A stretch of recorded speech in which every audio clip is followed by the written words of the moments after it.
రాసి ఏమైంది పొగలు. ఆహా, పువ్వు లాంటి ఇడ్లీ రెడీ అండి. వస్తానా ఇంట్లో గంజి మరుస్తాను కాబట్టి తీగలి పట్టుకున్నా పడేయకుండా. నాది అదొకటి అయినా కాలుతుంది కానీ పడేయకూడదు అని చెప్పుకుంటా.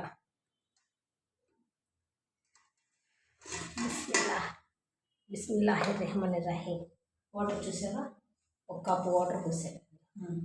ఓకే, ఇప్పుడు అలాగే తీసేయకూడదు. ఒక 2 సెకండ్లు అట్టే వదిలేయాలి, లేదంటే 1 నిమిషం అట్టే వదిలేస్తే అట్టే లేస్తుంది ఇడ్లీ. మనకి టైం లేదు కాబట్టి మనం ప్రయత్నం చేస్తాం. వాటర్లు ఎట్లా తడుపుకొని వేడి నీళ్ళలో, మంచినీళ్ళు మనం తాగే నీళ్ళు కదా పోసే ఉడికేసిన, ఇట్లా స్పూన్ తడుపుకొని కొంచెం వేడి చల్లారించిన తర్వాత తీసుకుంటే అట్లా లేస్తుందండి అంటుకోకుండా. మాకు టైం లేదు. బిస్మిల్లా, చూసారా ఎలాగైనా. సో మనం ఈ వాటర్లో డిప్ చేసుకొని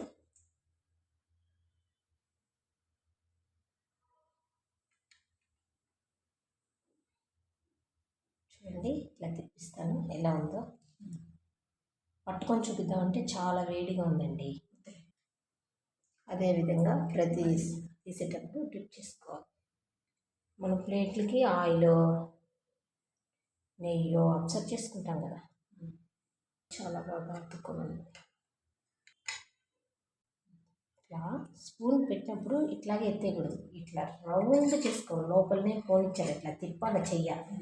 తిప్పితేనే చిన్నగా దీన్ని వేడి మీద అతుక్కున్నది కాబట్టి చిన్నగా ఫస్ట్ ఇలా అనుకొని ఇలా ఆరుతాలి. ఆరిపోయింటే ఇది కూడా అతుక్కోదు, ఇది కూడా అతుక్కోదు. వేడి మీద ఉంది, మనకి టైం లేనందువల్ల మనం తీసేస్తున్నాం.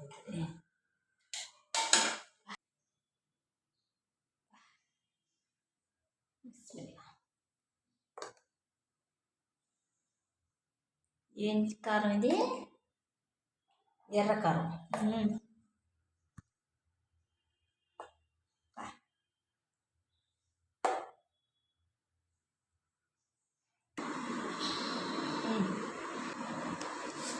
ఇంత మెత్తగా ఉన్నాయి చూడండి. పువ్వు లాంటి ఇడ్లీలు మీకు చించి చూపిస్తాను చూడండి. అబ్బా, 1 కప్పు మినపప్పుకి 4 కప్పులు రవ్వ అండి. చూడండి,